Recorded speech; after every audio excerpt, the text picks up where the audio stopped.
es noticia en profundidad. Qué placer estar de nuevo con ustedes. Soy Tatiana Pérez y les saludo desde nuestra sede central en Caracas, en Venezuela. A partir de este momento tenemos 3 temas que son noticia. Se los presentamos en titulares. El primero de ellos es noticia Venezuela. El gobierno condena el asalto a la embajada en Washington por parte de Estados Unidos. Las muestras del apoyo mundial crecen ante la acción ilegal y violatoria del derecho internacional y evidencian quién encabeza el intento de golpe contra esta nación suramericana. Tenemos esa información, tenemos el análisis. Segundo tema que es noticia, Colombia se mantiene ese efecto dominó por la no extradición de Jesús Santrich. Este jueves renuncia la ministra de Justicia, mientras que los principales líderes políticos se enfrentan en una clarísima visión. Hay 2 hechos evidentes, la guerra o la paz en el país. A esto se suman nuevas presiones por parte del gobierno de Estados Unidos. Se los contamos y lo analizamos. Tercer tema que es noticia, Europa. Les ofrecemos un panorama general electoral de cara a las parlamentarias del viejo continente.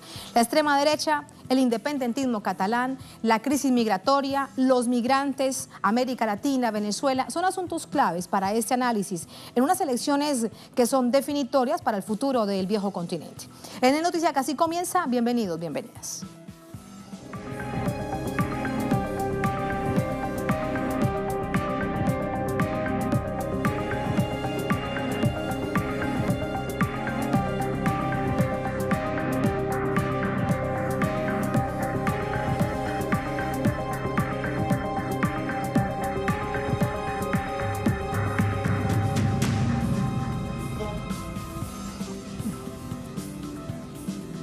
En noticia Venezuela, el gobierno de los Estados Unidos violó la Convención de Viena al invadir y desalojar la embajada de Caracas en Washington. El ejecutivo venezolano evalúa la respuesta en el marco del derecho internacional ante esta inédita transgresión. Detalles a continuación. Con un gran despliegue y equipados como para una guerra, la Policía Federal estadounidense irrumpió ilegalmente en la sede diplomática de Venezuela en Washington la mañana de este jueves y arrestó a los 4 activistas del colectivo de protección de la embajada que se mantenían en el recinto: David Paul, Kevin Sisi, Margaret Flowers y Adrienne Pine. El canciller venezolano Jorge Arriaza denunció la invasión de la sede diplomática, así como el incumplimiento por parte de Estados Unidos de sus obligaciones según la Convención de Viena. Arriaza también rechazó la violación de los derechos humanos de los activistas que protegían la sede con autorización del gobierno venezolano. En la misma línea se pronunció la abogada de los activistas detenidos, Mara Berhayden Hilliard. Lo que yo sé es que fue una operación del Departamento de Estado, lo que significa que las autoridades federales oficialmente han violado y entrado en una sede diplomática, que es protegida por la Convención de Viena, y eso significa que el gobierno de Estados Unidos quiere mandar un mensaje para todo el mundo, que ninguna sede diplomática de Estados Unidos está segura, que ningún personal diplomático está seguro aquí. Medea Benjamin, cofundadora de la organización COPING, rechazó que Estados Unidos respalde un golpe de Estado en Venezuela y propicie estas acciones arbitrarias. Benjamin afirmó que el colectivo de protección de la embajada busca evitar un conflicto bélico entre ambas naciones. Nosotros estamos haciendo eso para proteger la soberanía de Venezuela, pero también para proteger a nuestro país. No queremos una guerra con Venezuela, no queremos que soldados americanos mueran en Venezuela y no queremos que haya ningún daño a nuestras embajadas, no solo en Venezuela, sino en otros países. Así que nuestra seguridad depende de la seguridad de Venezuela y de mantener la soberanía y la no interferencia de los Estados Unidos en los asuntos internos de Venezuela. La invasión de la embajada venezolana por parte de la policía estadounidense configura una violación flagrante de la Convención de Viena. El artículo 22 del acuerdo dispone que los locales de misión diplomática son inviolables y los agentes del Estado receptor no podrán penetrar en ellos sin consentimiento del jefe de la misión. En este caso, los únicos autorizados por parte del gobierno venezolano son los activistas del colectivo de protección de la embajada. Además, el Estado receptor tiene la obligación de proteger las sedes diplomáticas contra toda intromisión o daño y evitar que se turbe la tranquilidad de la misión. Estas ordenanzas se respetan inclusive en escenarios de conflictos bélicos, muy alejado de la actuación estadounidense en días recientes. Esta noche se ha pronunciado el presidente de Venezuela, Nicolás Maduro. De esto conversamos de inmediato con nuestro corresponsal en Caracas, Luis Tavera. Luis, buenas noches. Cuéntanos qué dijo el presidente Maduro. Hola Tatiana, te saludo a ti, a la audiencia que sintoniza en las pantallas de Telesur. Esta detención de los activistas del movimiento también social Code Pink y también este asalto a la sede diplomática venezolana en Estados Unidos fue tema de denuncia por parte del presidente de Venezuela, Nicolás Maduro, quien aprovechaba hoy una agenda de trabajo para poder mostrar más detalles y más evidencias de que la administración de Donald Trump mantiene este plan para buscar intervenir militarmente a Venezuela, crear una especie de caos mediáticos, pero lo que decía él, lo más preocupante era esta violación a la Convención de Viena, que es una adhesión a todas las sedes diplomáticas del mundo, pero también la violación del derecho internacional. También anunciaba que todo el cuerpo diplomático de Venezuela, la Cancillería de esta nación suramericana, elevará esta denuncia ante la Organización de las Naciones Unidas, y así lo denunciaba. Le he dicho a nuestro canciller y al embajador Samuel Moncada en la Organización de Naciones Unidas que llevemos la denuncia hasta las últimas consecuencias y que el sistema de Naciones Unidas se pronuncie más temprano que tarde sobre esta violación grave a la Embajada de Estados de Venezuela en los Estados Unidos. Además, nosotros, en correspondencia con nuestra visión estricta de respeto al derecho internacional como base de la paz, como base moral de nuestras posiciones ante el mundo, he mandado a reforzar la vigilancia y la protección policial y legal sobre el edificio de lo que fue la Embajada de Estados Unidos, que le pertenece al gobierno de los Estados Unidos, aquí en Caracas. Vamos a protegerla aún más. Tatiana, estos anuncios que hacía el presidente forman parte de este contexto y llamado a la paz que mantiene el gobierno de Venezuela, pero además otro tema que fue noticia el día de hoy, también encabezaba el presidente Nicolás Maduro el recibimiento del Grupo Internacional de Contacto de países como España, Italia, Suecia, quienes fueron hoy al Palacio de Gobierno, al Palacio de Miraflores, para iniciar y dar la apertura a lo que será a esta jornada de diálogos, jornadas de trabajo con el gobierno del presidente Nicolás Maduro para proponer sobre la mesa lo que ya el presidente Maduro ha anunciado más de 400 veces, es poner el diálogo sobre la mesa en los sectores políticos como la solución pacífica de cualquier diferencia que exista acá en esta nación suramericana. El presidente ha recibido a estos miembros, a esta misión breve del Grupo Internacional de Contacto, y se esperará más información en las próximas horas, y nosotros, por supuesto, estaremos muy atentos para seguirles ampliando a ustedes. Y algo importante también para destacar durante esta jornada, producto de información que entregaba a través del Twitter el ministro de Comunicación, Jorge Rodríguez, de encuentro en Noruega también con la oposición en el marco del diálogo, Luis.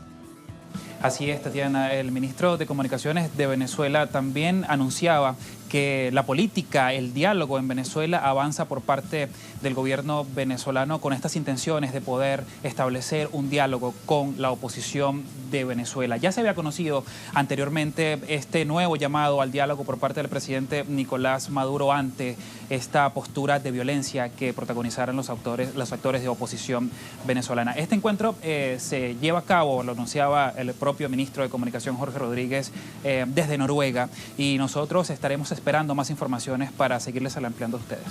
Gracias por estas informaciones, Luis. Muy buenas noches. Buenas noches. Vamos de inmediato con el análisis. Para ello nos acompaña Walter Ortiz, él es licenciado en Ciencias Políticas, articulista del periódico Correo del Orinoco. Nos acompaña desde Caracas vía telefónica. Walter, ¿cómo estás? Buenas noches. Hola Tatiana, buenas noches, saludos para ti y saludos para todo el equipo de Telesur. Gracias a ti por acompañarnos. Ha sido un día muy noticioso, pero todo sin duda centrado en la Embajada de Venezuela en Washington. Primero déjame preguntarte sobre la presencia de este hecho en los medios del mundo, porque a diferencia de otros momentos, veríamos tal vez mayor, pero casi que intentan silenciarlo. Quiero preguntarte primero tu visión como articulista de un diario reconocido en Venezuela y esa visión mediática. Bueno, mira, evidentemente los medios de comunicación, sobre todo los grandes medios, han trabajado desde el inicio de la Revolución Bolivariana, pero sobre todo desde el año 2013 para acá, en contribuir a las acciones que vayan en torno a instaurar en Venezuela un cambio de régimen político por la fuerza, digamos. Evidentemente eso implica hacer silencio ante una acción como la que vimos el día de hoy, que es una sumatoria más de las violaciones reiterativas del gobierno de los Estados Unidos al derecho internacional. Llama la atención, ciertamente, el silencio de los medios, pero no es de extrañar, más allá de algunas posiciones internas dentro de los Estados Unidos, de mucha crítica al tratamiento en política exterior que ha dado el gobierno de los Estados Unidos en cuanto a su agenda mundial. Nosotros estamos viendo que de manera reiterada y en todo el tablero Estados Unidos está violando reiteradamente el derecho internacional.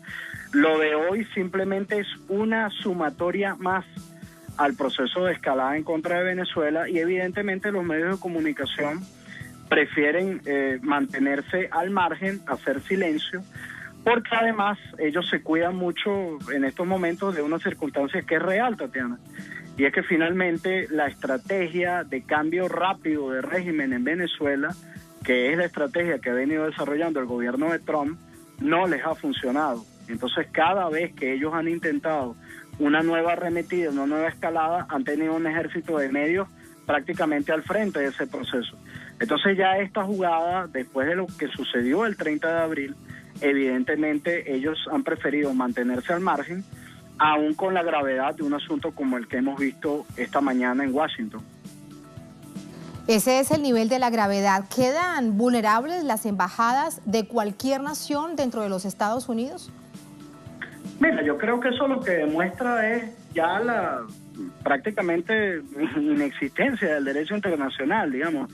El proceso de canibalismo de política exterior de esta administración de los Estados Unidos que ha venido ejerciendo en el tablero mundial, que lo vemos con el caso de Irán, que lo vemos con el caso de Corea del Norte, que lo vemos con el caso de Rusia, que lo vemos con el caso de China y que lo vemos con el caso de Venezuela, prácticamente no tiene ningún tipo de consideración sobre el derecho internacional, sin tomar en cuenta que todos los regímenes internacionales jurídicos existentes han contado con el retiro de la administración de los Estados Unidos de cada uno de ellos. Ningún país del mundo en estos momentos, con la geopolítica mundial como la que tenemos, está a salvo en un escenario de una tercera guerra mundial que va a pasos, digamos, como lo denunció en algún momento el mismo Papa Francisco. Eso es una cuestión que llama mucho la atención y que debe llamar a la comunidad internacional, digamos, esos factores responsables de la comunidad internacional, a ejercer algún tipo de acción que llame la atención sobre esto, porque de a poco se va instaurando el canibalismo como forma del ejercicio de la política exterior, y evidentemente ese escenario con un poderío militar como el de los Estados Unidos es muy favorable para sus intereses. Esa es parte también de la gravedad de esto que se ha registrado, si se va a considerar luego como un asunto casi que de jurisprudencia a nivel internacional. Ahora, si algo ha quedado en evidencia para el mundo es que detrás del golpe de Estado contra Venezuela en sus distintas formas se encuentra directamente el gobierno de los Estados Unidos. En términos, digamos, del análisis de la geopolítica mundial, ¿qué representará este hecho?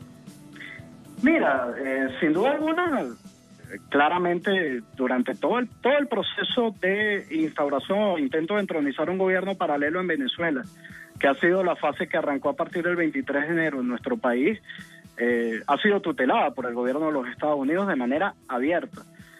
Y eso evidentemente te va a generar celebraciones en los triunfos y prácticamente no celebraciones o llorar derrotas. Y lo que hemos tenido durante todos estos periodos sucesivos ha sido una derrota de la estrategia hasta el momento. Nosotros no podemos dar por definitivo nada, hasta el momento una derrota de esa estrategia de cambio rápido de régimen político en Venezuela, que ha sido enfrentada con una estrategia muy inteligente que no solo la encabeza Venezuela, sino que hay un conjunto de países que están contribuyendo en ese proceso, que es una estrategia de contención. ¿Contención en función de qué? Contención en función del respeto al derecho internacional, contención en función del respeto a los estados nacionales y a su autodeterminación, y contención en función de que no puede ser la vía de la guerra, no puede ser la vía de la violencia, ni puede ser la vía de la amenaza, ni de las sanciones, ni del bloqueo financiero, las que pueden condicionar ningún tipo de solución política ulterior en Venezuela. Walter, pero fíjate, y regreso de alguna manera a la primera pregunta que te planteaba. Pueblos del mundo, sobre todo dentro de los Estados Unidos, movimientos por los derechos civiles, por los derechos humanos se pronuncian, pero no de esta manera como debería ser ante tal flagrante ataque de una embajada de gobiernos del mundo. Sí, es que evidentemente, es que yo creo que, a ver, si uno ve el tablero en líneas generales, uno observa que el caso de Venezuela en estos momentos va por otra vía, es decir, pareciera que si uno ve lo que está sucediendo en Noruega, si uno ve lo que está sucediendo ahorita mismo en Venezuela, pareciera que se está moviendo el tablero hacia otro espacio.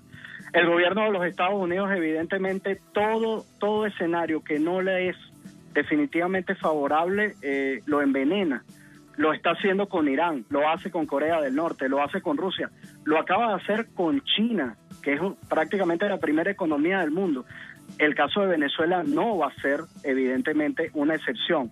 Yo creo que tendríamos que esperar mayores compromisos de toda la comunidad internacional, sobre todo de las Naciones Unidas, en función de hacer respetar el derecho internacional, de llamar la atención sobre estos temas, porque si no, entonces vamos a tener que mover, lamentablemente, la realpolitik va a estar moviendo entonces a cumbres como la de Sochi, las definiciones sobre cómo vamos a realizar las acciones a futuro en cuanto al derecho internacional.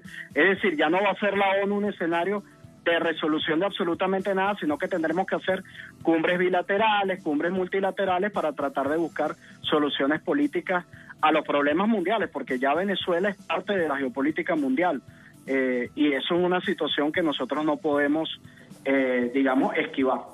Sin duda. Ahí todos los hechos dan cuenta de eso. Venezuela está inserta dentro de la disputa de la geopolítica mundial con todo el recambio que se plantea entre unos y otros con las distintas miradas. Pero me queda algo por preguntarte. Walter, es el precedente. Si existen precedentes de una situación similar, ¿o será este el precedente a partir de ahora? Mira, yo creo que es el precedente, es un precedente, es una nueva doctrina dentro de el proceso de cambio mundial que está tratando de generar la élite política de los Estados Unidos para tratar por mano militar de hacerse del planeta. Es decir, tratar de evitar que China, Rusia, Turquía, la ruta de la franja y la seda se impongan económicamente sobre el proceso hegemónico de los Estados Unidos histórico, sobre todo a partir de la Segunda Guerra Mundial. Por eso es que en el caso de Venezuela, lo de Venezuela no es una excepción.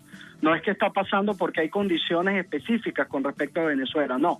Eso va a ser una doctrina que mañana se la pueden aplicar a cualquier gobierno que, independientemente de su orientación ideológica, sus intereses estratégicos no estén casados con lo de los Estados Unidos. Gracias, Walter, por ese análisis. Buenas noches. Gracias a ti, saludos a todos. Muy buenas noches. Así nos vamos a la primera pausa en esta emisión de Es Noticia. Al volver, en Noticia Colombia, se mantiene el efecto dominó por la no extradición del comandante de la extinta FARC, Jesús Santrich. Este jueves renuncia la ministra de Justicia, la víspera lo había hecho el fiscal y la vicefiscal, mientras que los principales líderes políticos se enfrentan en una clara visión de guerra o paz del país. A esto se suman nuevas presiones por parte del gobierno de los Estados Unidos a través de su embajada en Colombia. Tenemos la información, tenemos el análisis al volver en Es Noticia.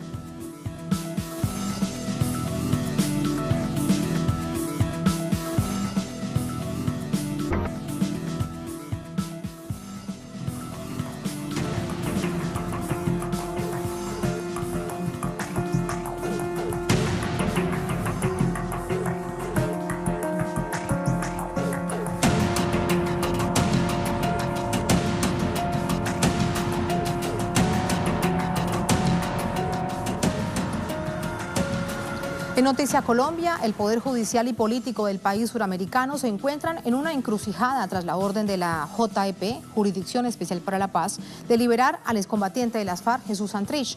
Tras la renuncia del fiscal general, la vicefiscal y la ministra de Justicia, el presidente Iván Duque advirtió que apelará a la sentencia.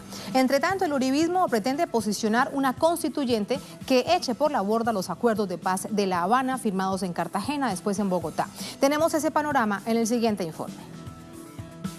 El fiscal general encargado Fabio Spitia firmó la orden emanada por la Jurisdicción Especial de Paz JEP sobre la liberación del negociador del acuerdo de paz, Jesús Santrich, preso en la cárcel de La Picota, tras ser capturado el 9 de abril de 2018 por supuesta participación en el envío de cocaína a Estados Unidos después de la firma del acuerdo de paz en 2016. La liberación de Santrich fue duramente cuestionada por el presidente Iván Duque y generó un tsunami político y judicial que no se detiene. Renunció el fiscal general Néstor Humberto Martínez, la vicefiscal María Paulina Riveros y la ministra de Justicia, Gloria Borrero. Como presidente de la República he estado, estoy y estaré siempre listo a firmar la extradición de alias Jesús Santrich y de cualquier otro sindicado por narcotráfico en apego a la Constitución y la ley. La genuina verdad, la genuina justicia, la genuina reparación y la garantía de no repetición quedarían en riesgo en caso de tolerar la reincidencia criminal. La justicia debe estar siempre, siempre al servicio de las víctimas y no de los victimarios. Con el fallo de la JEP, que le otorgó la garantía de no extradición a Jesús Santrich y le ordenó a la Fiscalía la liberación inmediata del exguerrillero, la reacción del uribismo no se hizo esperar.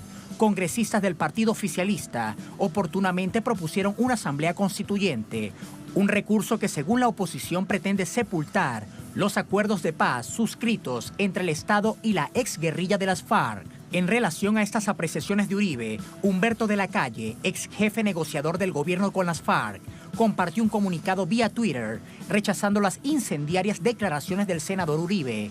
De la Calle subrayó que este tipo de posturas implican la pérdida de una oportunidad para la paz y profundiza deliberadamente un ambiente de pugnacidad teñido de venganza que puede impedir la reconciliación. En tanto, senadores del partido FARC detallaron que la decisión de la JEP sobre Santrich dejó en evidencia el montaje político del que participó el fiscal general contra los excombatientes con el objetivo de perjudicar los diálogos de paz. Pero, ¿quién es Jesús Santrich? Seusis Pausiais Hernández Solarte nació en 1967, originario del municipio de Tolu Viejo, en el departamento de Sucre. Participó en la Juventud Comunista durante su adolescencia. Integrante del partido Fuerza Alternativa Revolucionaria del Común, FARC, organización formada tras la desmovilización del grupo insurgente FARC-EP. Estudió Derecho y Ciencias Sociales en la Universidad de Atlántico, donde fue un importante representante estudiantil. Realizó un posgrado en Historia y trabajó como profesor. El alias del excombatiente es en honor a su mejor amigo Jesús Santrich, quien murió en 1990 tras un hecho confuso en un establecimiento con agentes del extinto Departamento Administrativo de Seguridad DAS. A esta información le seguimos sumando hechos, por eso vamos hasta Bogotá con nuestra corresponsal Tatiana Portela. Tatiana, ¿qué se sabe de la liberación de Jesús Santrich? Buenas noches. Un saludo para ti, Tatiana, y para todos nuestros televidentes. Pues hasta ahora todavía no se ha dado la libertad inmediata a Jesús Santrich, también como lo ordenó la Jurisdicción Especial para la Paz a la Fiscalía General de la Nación. Varias han sido las arbitrariedades que se han dado en este caso. La primera de ellas es que en horas de la mañana llegaron hasta este centro penitenciario varios de los abogados para reunirse con el director de la cárcel de La Picota, donde se encuentra ya desde hace 13 meses recluido Jesús Santrich. Sin embargo, esta reunión nunca se pudo dar a cabo porque el director de la cárcel sostuvo que está en una reunión y que no podía atender a estas personas. También llegaron hasta este lugar funcionarios del IMPEC para poder dar la boleta de libertad. Sin embargo, tampoco se dio y de manera extraña el director de esta cárcel ha salido de este centro penitenciario sin haber firmado la boleta. Ahora, la segunda razón por la que aparentemente no se habrá dado la libertad de Jesús Santrich y que ya se desestimó es que todavía había una circular roja de Interpol. Nosotros pudimos evidenciar desde la página directa de la Interpol y esta circular roja no se encuentra para Jesús Santrich. Y la tercera es que lo que se dice es que aparentemente hay debajo de todo esto decisiones políticas que usted ya mencionaba, por ejemplo, el pronunciamiento del presidente Iván Duque, la renuncia del fiscal Néstor Humberto Martínez y de la vicefiscal. Pero lo que han dicho los abogados es que ante este indebido proceso que se está surtiendo contra Jesús Santrich, han presentado un habeas corpus ante el Tribunal de Bogotá, Tribunal Superior de Bogotá. Este tribunal ya aceptó este habeas corpus y remitió ya una respuesta exigiéndole a la Fiscalía General de la Nación, al director de la cárcel del IMPEC, o más bien al director de la cárcel de La Picota y al director general de todas las cárceles aquí en Colombia, que se debe realizar sí o sí la libertad de Jesús Santrich, porque es una orden de un alto tribunal como es la Justicia Especial para la Paz. De no ser así, Tatiana, estarían entrando en desacato. Lo que han dicho los abogados es que aquí se quiere dilatar y que por supuesto aquí lo que no se está respetando son la independencia de los poderes judiciales, es decir, el poder ejecutivo no está prevaleciendo esos poderes judiciales que tienen que ser independientes y que pues aparentemente en este caso no se han dado así. Nosotros seguimos aquí muy pendientes para saber si se va a dar el día de hoy la libertad de Jesús Santrich tan como lo ordena este habeas corpus. Te despido entonces por ahora. En el Noticia, pendientes en el servicio informativo de esta noticia, desde donde justamente te encuentras allí en esta cárcel en Bogotá. Gracias, Tatiana. Buenas noches. Vamos a ir con el análisis. Hay distintísimas reacciones que le voy a pedir a nuestro invitado, a nuestro analista, que nos ayude a entenderlas. Se trata de Carlos Medina Gallego, analista en temas de paz, profesor universitario, experto en temas de la insurgencia, con nosotros también desde Bogotá. Profesor Medina, ¿cómo está? Buenas noches. Muy buenas noches, Tatiana, para vos y para todos los amigos de Telesur. En medio de todo este tsunami político-jurídico que se ha generado, suma un nuevo hecho y es un comunicado de la Embajada de Estados Unidos en Colombia. Brevemente quiero referenciarlo. El gobierno de Estados Unidos entiende que existe un proceso de apelación sobre la decisión de la JEP.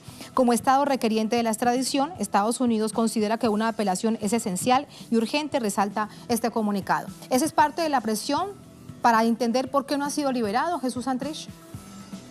Sí, yo considero que la Embajada de los Estados Unidos en Colombia viene desarrollando una serie de actividades de presión sobre las altas cortes, sobre la JEP y en general sobre el país en relación con el caso Santrich y sobre todo en relación con las objeciones que el presidente Iván Duque presentó a la reglamentación de la ley estatutaria de la JEP. Esto es absolutamente improcedente y violatorio de la independencia que debe tener el país para tratar los procesos institucionales y constitucionales y que deben garantizar las autonomías que tienen las altas cortes para tomar esas decisiones y la autonomía que tenía que tener el Poder Legislativo para eso. Hay una intervención, una injerencia directa que no es nueva por parte de los Estados Unidos, sino que ha sido permanente. Claro, al producirse la negativa de la extradición de Jesús Santrich por parte de la JEP, reacciona la embajada que venía presionando a los tribunales de una manera contundente, indicando al gobierno de las dificultades que existen con la figura de la extradición y el pacto y acuerdo que existe entre el gobierno colombiano y el gobierno estadounidense para extraditar a cierto tipo de delincuentes que están articulados en lo esencial al crimen transnacional del narcotráfico. Sí, profesor. ¿Me escucha? Sí. Profesor Medina. Sí. Sí. Mirando hacia atrás todos los procesos de extradición que ha tenido Colombia, lo que uno se pregunta es si lo que hizo la Jurisdicción Especial para la Paz, esta alta corte, estuvo realmente muy bien, apegado a derecho, apegado a la justicia, y eso es lo que tanto ha molestado a la extrema derecha del país y a Estados Unidos. Existe un absoluto acogimiento de la JEP a los parámetros.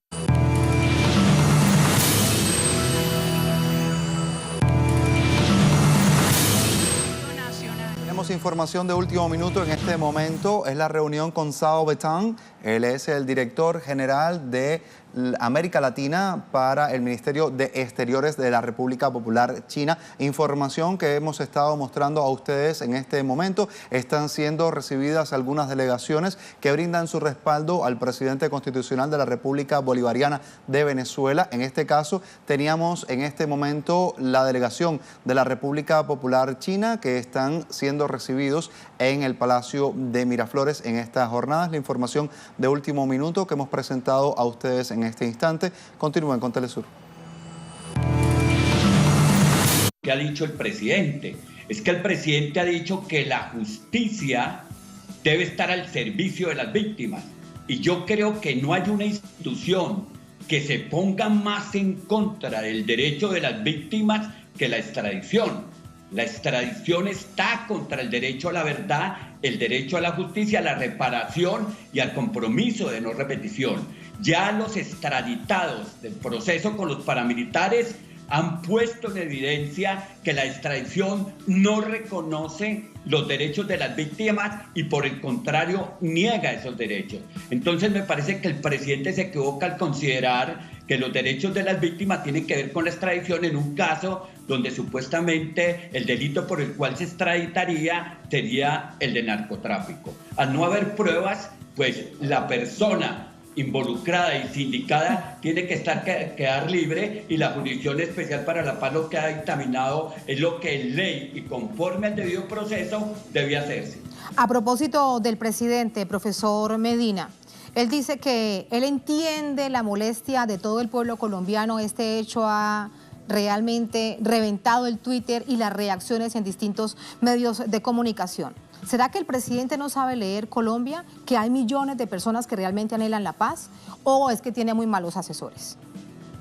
No, yo creo que el equipo de gobierno del presidente es un equipo precarizado en términos de experiencia, que no ha logrado entender las dinámicas institucionales y políticas de la nación y el papel que juega el Estado en eso.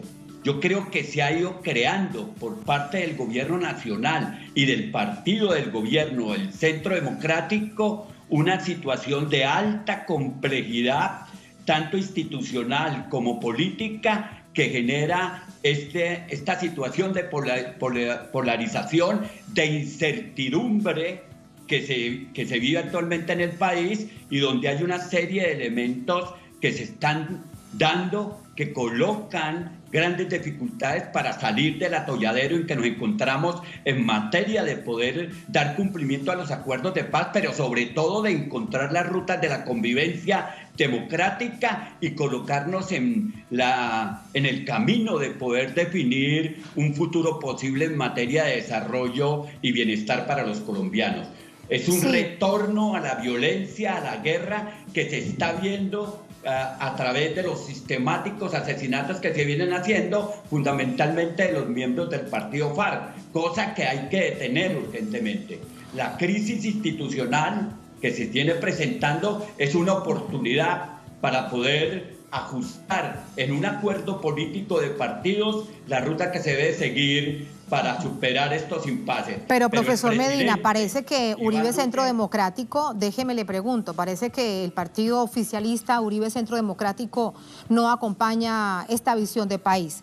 Lo que dijo el expresidente Uribe, actual senador, realmente es alarmante. Él dijo que esta decisión que toma la JEP demuestra que en La Habana pactaron un cogobierno con el narcotráfico. Horas después aparecen algunos de sus actores políticos llamando a una constituyente, a una asamblea constituyente. ¿Cuál es su lectura?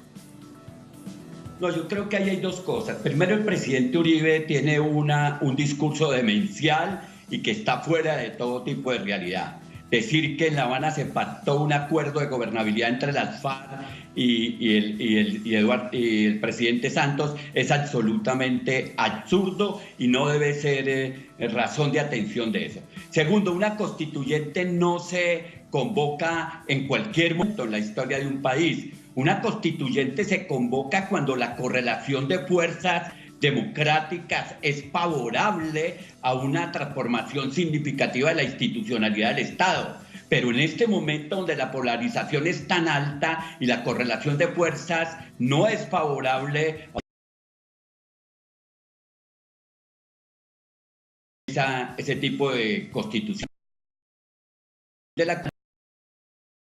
alterar el acuerdo de paz, sino alterar todo el orden jurídico, constitucional y legal del país para encubrirle y llenar de impunidad la responsabilidad que ellos tienen en relación con el conflicto social y armado.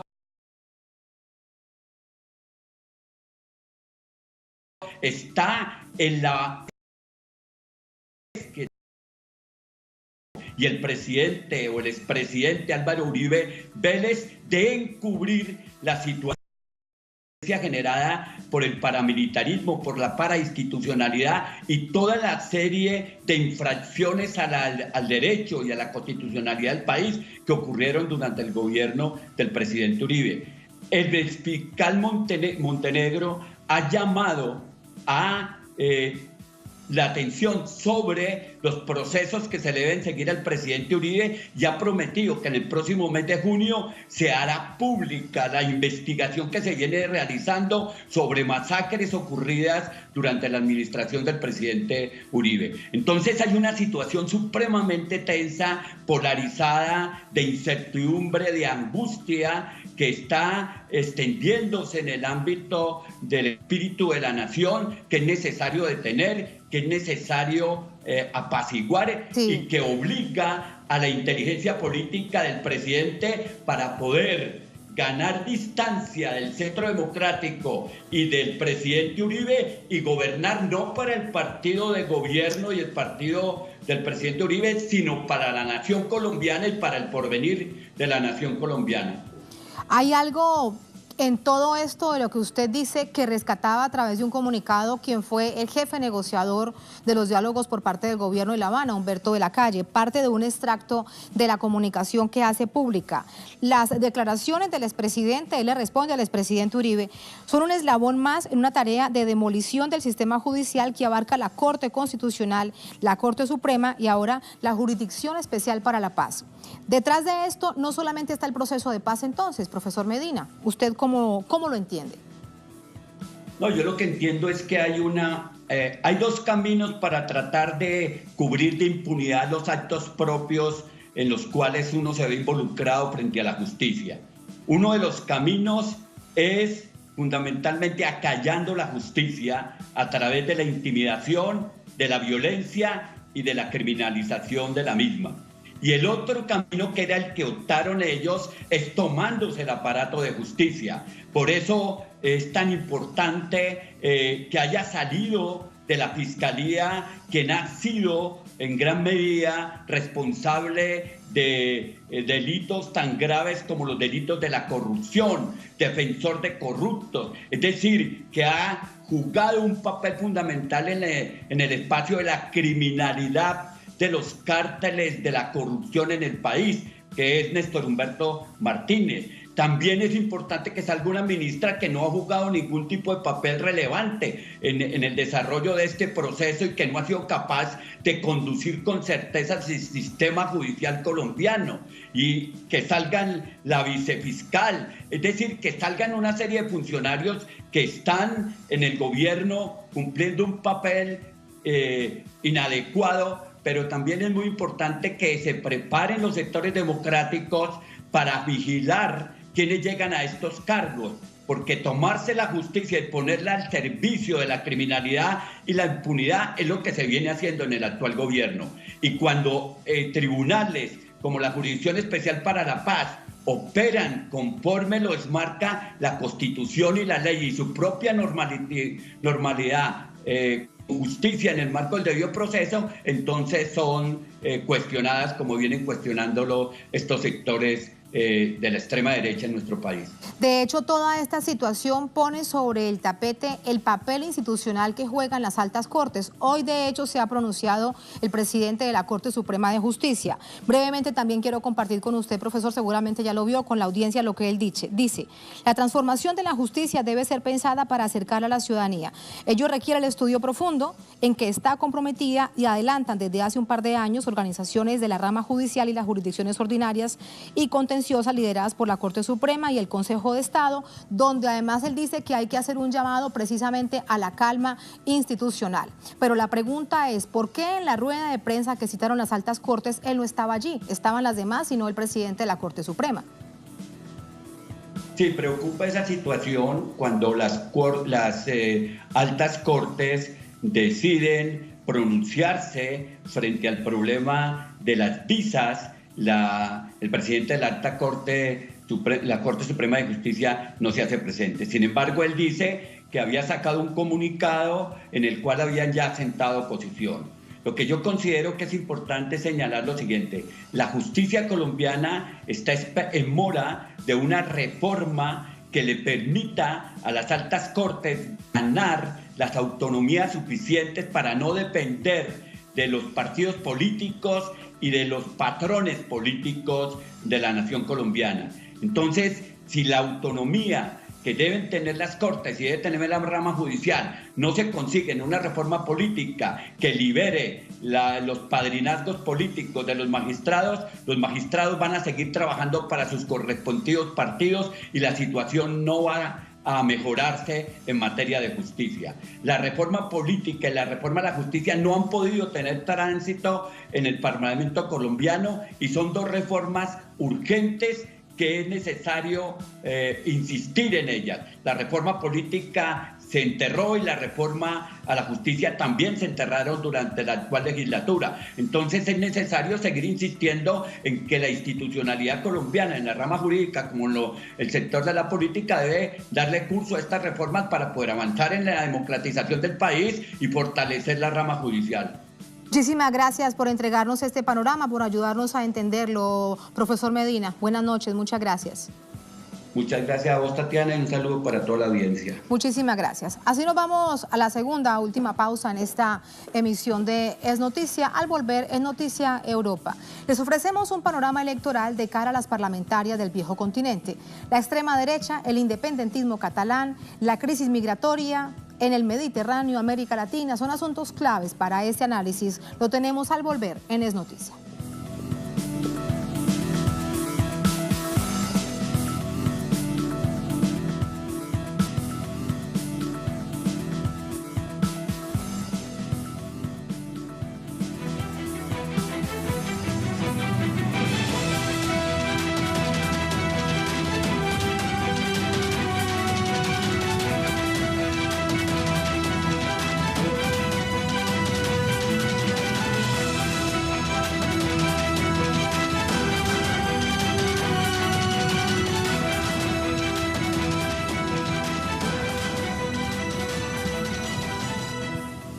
En Noticia Europa, el próximo 26 de mayo el viejo continente tiene una cita clave con su futuro. Se realizan elecciones para escoger a los nuevos representantes al Parlamento Europeo y sus autoridades. Aunque los medios dan largo centimetraje al proceso, las encuestas revelan población votante. Dentro de una semana, Europa decide qué camino tomar, el de una Unión Europea que sigue permitiendo o que sigue prometiendo, deseando más integración, o un bloque que se reduzca a la mínima expresión y lleve a cada socio a buscar alianzas fuera de este bloque. Según uno de los últimos eurobarómetros, menos de la mitad de los llamados a votar, es decir, el 41%, conoce la fecha de las elecciones, de allí que las campañas hagan llamados permanentes al voto. Son más de 420 millones de europeos los empadronados para ir a las urnas en los 28 estados miembros del bloque, incluido Reino Unido, para elegir a sus 751 representantes en el Parlamento Europeo, que quedaría reducido a 705 cuando se materialice el Brexit, hasta ahora en el próximo junio. Vamos con el análisis. Para ello nos acompaña Luis Antonio Guacuja, consultor, investigador de Unión Europea, Derecho Comunitario Europeo y Relaciones Unión Europea-México. Nos acompaña precisamente desde Ciudad de México, es catedrático universitario. Vía telefónica nos acompaña Luis, ¿cómo está? Buenas noches. ¿Qué tal? Muy buenas noches, Tatiana. Hay distintos temas para abordar desde la perspectiva del análisis sobre un momento crucial para la Unión Europea. Uno que es transversal, la extrema derecha, que no tiene una gran presencia dentro del Parlamento Europeo, pero que según algunas encuestas, algunos sondeos, sí podría ingresar, y de qué manera. ¿Cuál es tu visión? Bueno, en esta ocasión son unas elecciones históricas, porque si bien es cierto que hay presencia de la extrema derecha en el Parlamento Europeo, ahora se estima que esta presencia sea mucho mayor, aunque no será suficiente quizá para hacer mella en la unión entre los demócratas cristianos y los socialdemócratas. Sí tendrá una presencia mucho más sólida, y además con la idea de que esto también es una suerte de termómetro para lo que está sucediendo, por ejemplo, en Francia. Se estima que el Partido Nacional de Marine Le Pen tendrá más diputados que ningún otro partido francés dentro del Parlamento Europeo, ¿no? Esto es una muestra de lo que veremos, ¿no? Quizá también en el caso de los votantes alemanes. En fin, habrá una presencia diferente, una presencia mucho más importante de los partidos extremistas dentro del Parlamento Europeo, y el tema, quizá uno de los retos importantes es el tema de poder vencer la abstención, porque se estima que más de la mitad de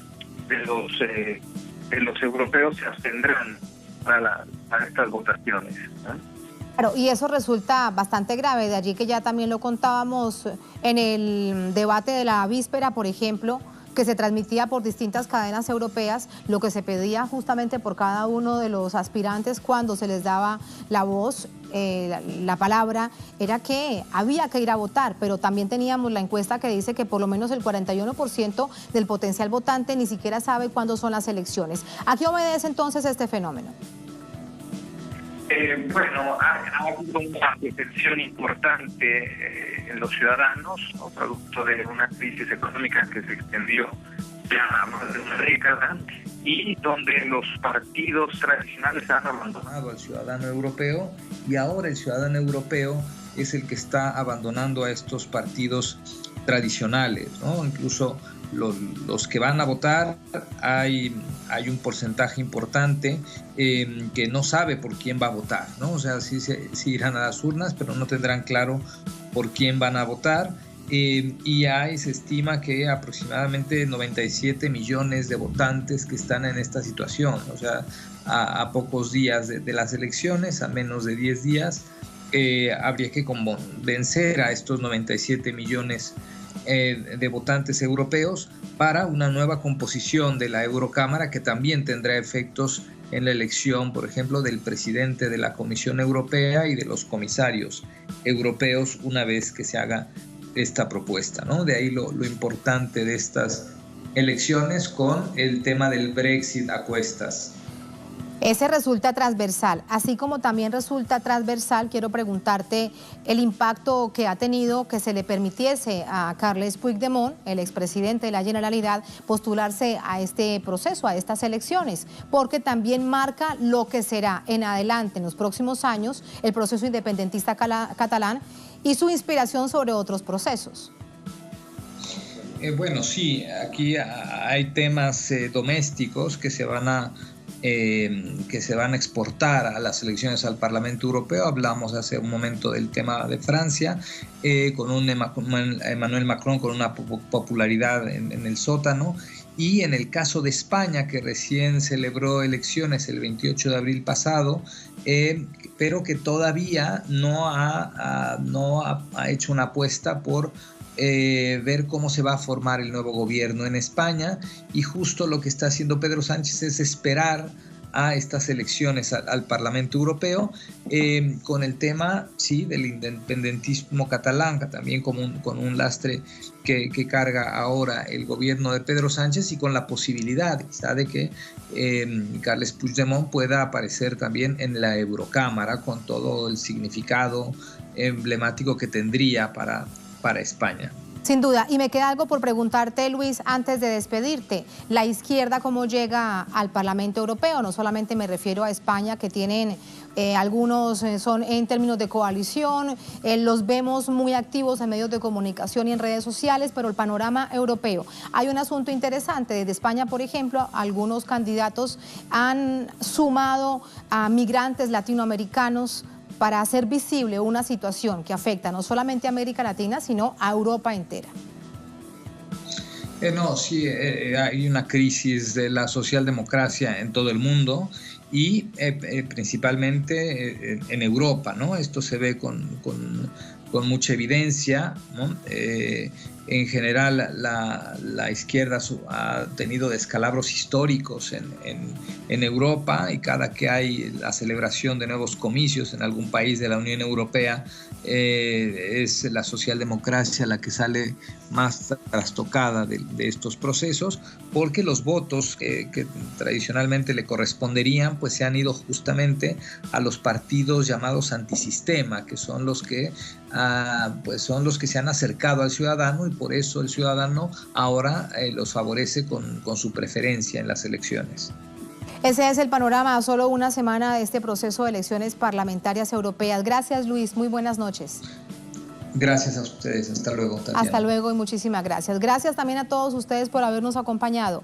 Así ponemos punto final a esta emisión de Noticias. Cerramos nuestra pantalla tradicional. Nos quedamos en redes sociales, @noticiatlsur, @TatianaTelesur. Hasta la próxima. Sigan con nosotros.